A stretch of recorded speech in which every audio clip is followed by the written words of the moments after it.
हमारे जीवन का असली मकसद, असली उद्देश्य क्या है?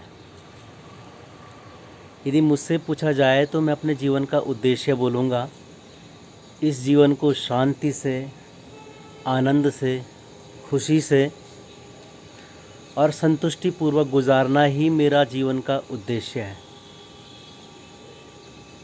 और यदि मैं किसी से भी पूछूंगा या किसी को भी बतलाना चाहूँगा तो मैं उन्हें भी यही बतलाऊंगा कि हमारे जीवन का उद्देश्य खुश रहना, आनंद से रहना है। अब वो आपको खुशी और आनंद समाजोन्मुख और समाज स्वीकृत तरीक़ों से आपको संतुष्टि या आनंद मिलनी चाहिए। वो शांति आपको समाजोन्मुख तरीक़ों से मिलना चाहिए। जिन तरीक़ों को समाज स्वीकार करे उन तरीक़ों से यदि आपको संतुष्टि मिलती है तो मैं समझता हूँ यही आपका उद्देश्य होना चाहिए। दोस्तों, जब आप विवाह बंधन में बंधते हैं, जब आप बच्चों के माता पिता बनते हैं, तो मैं एक बात और जोड़ना चाहूँगा। विवाह बंधन में बंधने के बाद, संतान प्राप्ति के बाद आपके जीवन का उद्देश्य अपनी संतान को सामाजिक बनाना भी होना चाहिए। आपको अपनी संतान को ऐसे गुण देना आपका उद्देश्य होना चाहिए जो कि समाज में अपना योगदान दे सके। ऐसे गुण अपनी औलाद के अंदर भरना भी आपका उद्देश्य होना चाहिए। सबसे बड़ा उद्देश्य तो वही है कि आपको सुख, चैन और शांति और आनंद इस जीवन में मिल जाए। परंतु आपने जब विवाह किया है तो अपनी संतान को समाज के अनुसार, उस समाज के नियम के अनुसार बनाना भी आपका उद्देश्य होना ही चाहिए। तो एक बड़ी जिम्मेदारी है माँ बाप होने के नाते आपकी, और सबसे बड़ी जिम्मेदारी है माताओं की, बहनों की। जिम्मेदारी तो दोनों की है, लेकिन मैं कह रहा हूँ कि ज़्यादा जिम्मेदारी होनी चाहिए माताओं की। माताओं की इसलिए क्योंकि संतान पर सबसे ज़्यादा प्रभाव माता का पड़ता है। पिता परिवार के भरण पोषण के लिए अक्सर घर से बाहर रहते हैं, चाहे वो किसी भी तरह का जॉब करते हैं, किसी भी तरह का काम धंधा करते हैं। तो माताओं का संपर्क अपनी औलाद से ज़्यादा समय के लिए रहता है, ज़्यादा समय तक रहता है। तो बच्चों पर माता का प्रभाव सबसे ज़्यादा पड़ता है। अक्सर मैं देखता हूँ कि कई बच्चे ज़िद्दी हो जाते हैं,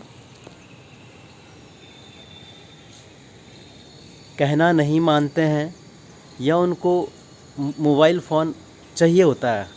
ख़ासकर मोबाइल उनको चाहिए होता है खेलने के लिए। मैं कहूँगा यहाँ पर माताओं की सबसे बड़ी जिम्मेदारी है।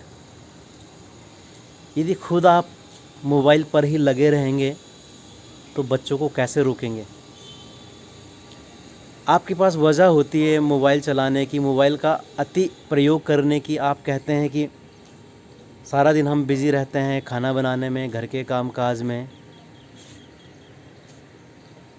या आपके पास मनोरंजन के साधन नहीं है। तो दोस्तों, जैसे मैंने पहले कहा कि आपके जीवन का सबसे बड़ा उद्देश्य अपनी औलाद को बनाना होना चाहिए। आपके मनोरंजन से भी सबसे ऊपर, सर्वोपरि होना चाहिए औलाद की सही शिक्षा, नैतिक शिक्षा। अक्सर मैं देखता हूँ कि आप सास बहू के नाटकों में व्यस्त रहते हैं। आप सावधान इंडिया, क्राइम पेट्रोल वगैरह वगैरह सीरियल में बिज़ी रहते हैं। माफ़ करना, जो मैं देखता हूँ मैं वही कहता हूँ, वही मैं कह रहा हूँ। तो मैं ये कहता हूँ कि अगर आप अपनी संतान को सही शिक्षा दोगे तो किसी भी डायरेक्टर, प्रोड्यूसर को क्राइम पेट्रोल या सावधान इंडिया जैसा सीरियल बनाने की ज़रूरत ही नहीं पड़ेगी। जितना ध्यान आपको अपनी संतान पर देना चाहिए, जितना प्रेम आपको उसे करना चाहिए, जितना समय वो आपका मांग रहा है, यदि आप उतना उसे दे दोगे, इतना त्याग यदि आप अपनी संतान के लिए कर लोगे, तो बच्चा स्वतः ही समाज के अनुरूप ढलेगा, सामाजिक नियमों को मानेगा, उसे प्रेम भी मिलेगा, उसका व्यक्तित्व का विकास भी अच्छी तरह से होगा। परंतु यदि आप अपने मनोरंजन के लिए ऐसे धारावाहिकों को लगाते हैं, आप कहते हैं कि समाज में जो हो रहा है हमें वो देखना चाहिए। मैं किसी भी धारावाहिक का विरोध नहीं कर रहा हूँ, मैं ये सिर्फ कह रहा हूँ, मैं किसी भी नाटक को एक एग्जाम्पल के रूप में ले रहा हूँ, उदाहरण के रूप में। ज़रूरी नहीं कि ये मैं जिन नाटकों के मैंने नाम लिए मैं उनकी ही बात कर रहा हूँ। ये नाटक भी हो सकता है वही सब दिखा रहे हों जो समाज में होता है, लेकिन मैं ये कह रहा हूँ कि समाज में अगर ये ऐसा होता है तो सिर्फ हज़ारों में एक, लाखों में एक परिवार में या लाखों समाज के सदस्यों में से कोई एक आध ऐसा होता होगा। मैं ये नहीं कह रहा कि निर्माता, निर्देशक, एक्टर, एक्ट्रेसेस क्या दिखा रहे हैं। मैं सिर्फ फ़िलहाल इस वीडियो के माध्यम से ये कह रहा हूँ, जो कीमती समय आपका अपनी संतान को मिलना चाहिए वो सिर्फ आपकी संतान को ही मिलना चाहिए। आप क्या करते हो, खुद टीवी देखने के चक्कर में, टीवी भी एक एग्जाम्पल है, आप खुद के मनोरंजन में खुद को बिज़ी रखने के चक्कर में आप क्या करते हैं, अपने बच्चों के हाथ में मोबाइल देते हैं। उसके बाद आपकी संतान क्या करती है, मोबाइल पे क्या देखती है, क्या नहीं देखती है, आपको इसका पता नहीं है। जाने अनजाने कौन सी साइट, कौन सा चैनल, कौन सी ऐप उसके हाथ से खुलती है, उसके बाद पहले तो जाने अनजाने में उसके मोबाइल में वो चीज़ खुलती है और धीरे धीरे उसका आकर्षण उस ओर बढ़ने लगता है और इस प्रकार से धीरे धीरे वो ललचा करके खुद का समय ख़राब करता है, समाज के नियमों को तोड़ता है। आप समझ रहे होंगे मैं क्या कह रहा हूँ। आपको पता भी नहीं चल पाता है कि किस तरह से उसने वो सब देख लिया जो उसे नहीं देखना चाहिए था और उसके बाद उसने वहाँ से हिस्ट्री भी हटा दी। जो ये टर्म्स मैं बोल रहा हूँ ज़्यादातर अभिभावकों को पता भी नहीं होगी कि किस तरह से वो बालक गूगल क्रोम हिस्ट्री से सब कुछ हटा देता है। दोस्तों, एक 12-15 साल का बच्चा आपसे 50 गुना आगे टेक्नोलॉजी में होता है। यदि आज की तारीख पर नहीं है तो ठीक 3-4 महीने के अंदर वो आपसे 50 गुना एडवांस हो जाता है मोबाइल के फंक्शंस या गूगल, यूट्यूब के फंक्शंस छेड़ने में, उन्हें चलाने में। मैंने गूगल क्रोम का एग्जांपल दिया। गूगल क्रोम आपकी सारी हिस्ट्री बताता है और भी कई सारे ऐप्स हैं जो वापस आपके फ़ोन पे क्या क्या किया गया है, क्या क्या छेड़खानी की गई है, आपको बता देता है। तो किस तरह से वो उनका यूज़ और मिसयूज़ करके खुद को आपकी नज़रों में भी नहीं आने देता कि आपने क्या देखा, उन्होंने क्या देखा, और आप हमेशा की तरह खुद को अपने मनोरंजन के कार्य में बिज़ी करके उनको मोबाइल पकड़ा देते हैं। बच्चा जिद करता है कि मैं खाना नहीं खाऊंगा यदि आप मुझे मोबाइल नहीं दोगे, मैं खाना नहीं खाऊंगा यदि आप मुझे गेम नहीं खेलने दोगे। एक सबसे बड़ा नुकसान तो उसकी नैतिक रूप से हो रहा है कि उसके विचार कलुषित होना शुरू हो जाते हैं, दूषित होना शुरू हो जाते हैं। उसको अच्छे और बुरे का पता नहीं चलता। हालांकि हर समाज में अच्छा बुरा के नियम अलग अलग हो सकते हैं, लेकिन मैं अपने भारतीय समाज की बात कर रहा हूँ। यहाँ नैतिक शिक्षा बहुत ज़्यादा ज़रूरी है अपने बच्चों में डालना। पर अगर आप इस तरह से मोबाइल उनके हाथों में दे दोगे और वो निरंकुश तरीके से मोबाइल को देखते हैं, आपने उसमें रेस्ट्रिक्शन मोड नहीं लगाया हुआ है, आपने मोबाइल में किड्स यूट्यूब नहीं इंस्टॉल किया हुआ है, कुछ भी खुल सकता है।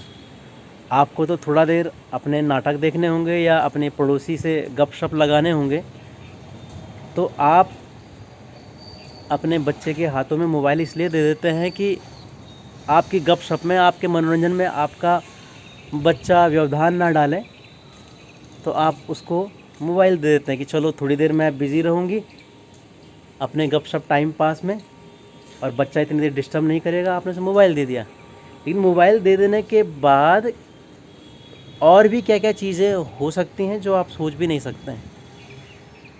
मैं अपनी पीढ़ी की बात करता हूँ, यदि क्या हमारी पीढ़ी में मोबाइल था?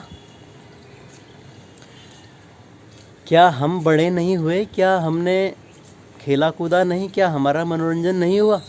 हमारे टाइम पे हमने मनोरंजन के साधन उसी तरह से डेवलप कर लिए, और हमारे समय के जो मनोरंजन के साधन थे वो इस तरह के हुआ करते थे कि शरीर पर, मस्तिष्क पर कुप्रभाव ना पड़े, व्यक्तित्व का विकास हो, हम स्वस्थ रहें। यदि आप पहले के लोगों को देखेंगे कितना फिट रहते थे, क्योंकि उनकी जो मनोरंजन के साधन थे वो फिज़िकल एक्टिविटी से रिलेटेड थे। एक जगह में बैठ कर के मोबाइल चलाने जैसे नहीं हुआ करते थे। दौड़ भाग वाले खेल कूद उनके हुआ करते थे, इस तरह के गेम्स हुआ करते थे कि उनकी पूरी बॉडी हरकत में रहे, पूरी बॉडी मूवमेंट में रहे, और शरीर का मूवमेंट होना बहुत ज़्यादा ज़रूरी है। आप जब अपने बच्चों को मोबाइल देते हैं तो शरीर एक जगह में जाम रहता है, इसके अलावा आँखों पर मोटा चश्मा लग जाता है और दिमाग पर भी इसका असर पड़ता है। जैसे कि नए नए शोधों पे पता चल रहा है कि बच्चों के अंदर किस तरह से विकृतियाँ आ रही हैं जब वो मोबाइल का अति प्रयोग करते हैं। मैं अपनी बात करूं दोस्तों, मेरे आँखों पे 2 साल पहले चश्मा नहीं हुआ करता था, लेकिन अब लगातार चश्मों का नंबर बढ़ रहा है क्योंकि मोबाइल का प्रयोग ज़्यादा हो रहा है। हालांकि हमारे पास मोबाइल चलाने की अपनी वजह है, और एक वजह ये भी है कि मैं 4-5 चैनल्स चलाता हूँ। मैं चैनल्स को व्यवसाय के रूप में भी लेता हूँ। तो क्योंकि मैं सोशल मीडिया से भी जुड़ा हुआ हूँ, मनोरंजन जगत से भी जुड़ा हुआ हूँ, और इन दोनों ही फील्ड्स के लिए मोबाइल की मुझे ज़्यादा ज़रूरत पड़ती है। नई टेक्नोलॉजी से जुड़े रहने के लिए मुझे मोबाइल की ज़रूरत पड़ती है, और मैं एक वयस्क हूँ, मुझे पता है कि मोबाइल के यूजेस एंड अब्यूजेस क्या हैं। तो मैं सिर्फ यूजेस पे ध्यान देता हूँ। परंतु एक बालक, क्योंकि उसकी बुद्धि का इतना विकास नहीं हुआ है, वो सिर्फ मनोरंजन ढूंढता है मोबाइल के माध्यम से, ऐसे ऐप्स, ऐसे गेम्स इंस्टॉल करता है कि उसका मस्तिष्क का और शरीर का नुकसान होता है। ज़रूरत से ज़्यादा मोबाइल के प्रयोग से उनका शरीर एक ही जगह में स्थिर रहता है, चर्बी चढ़ती है, बहुत ज़्यादा मोटे हो जाते हैं।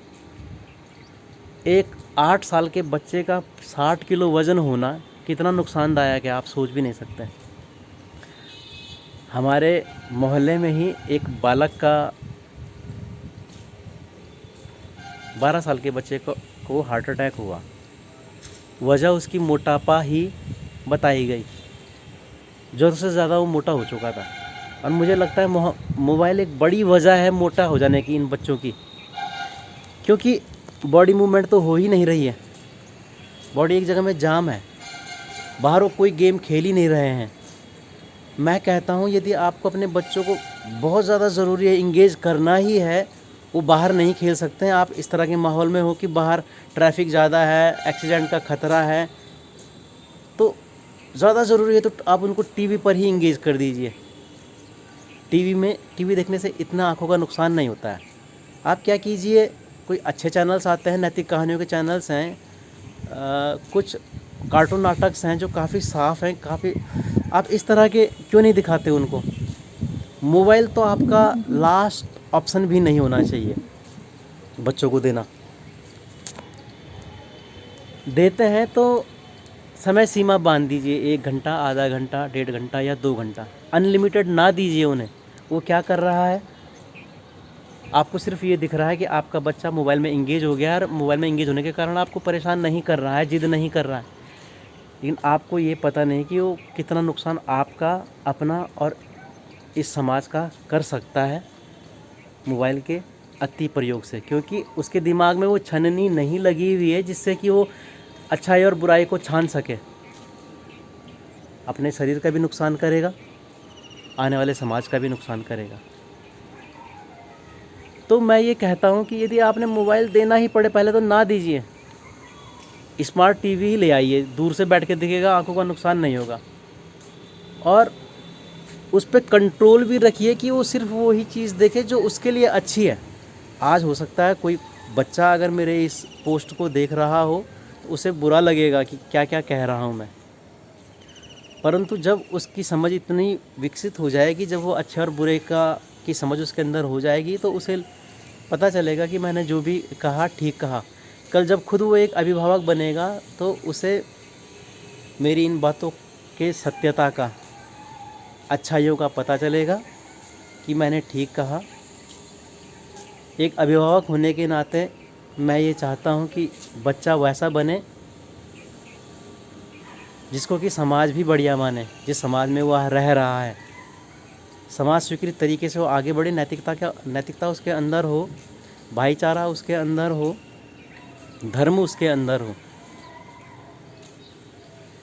तो दोस्तों, बजाय खुद के मनोरंजन में व्यस्त रहने के, थोड़ा संतान पर ध्यान दीजिए कि संतान क्या कर रही है।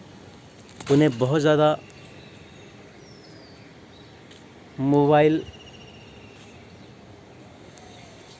का आदि या मोबाइल सेवी ना बनने दीजिए। आपके ऊपर है, वो छोटे बच्चे हैं, बेल हैं, उन्हें जैसा ढालोगे वैसा ढल जाएंगे। उम्मीद करता हूँ आपको मेरी बात समझ में आएगी।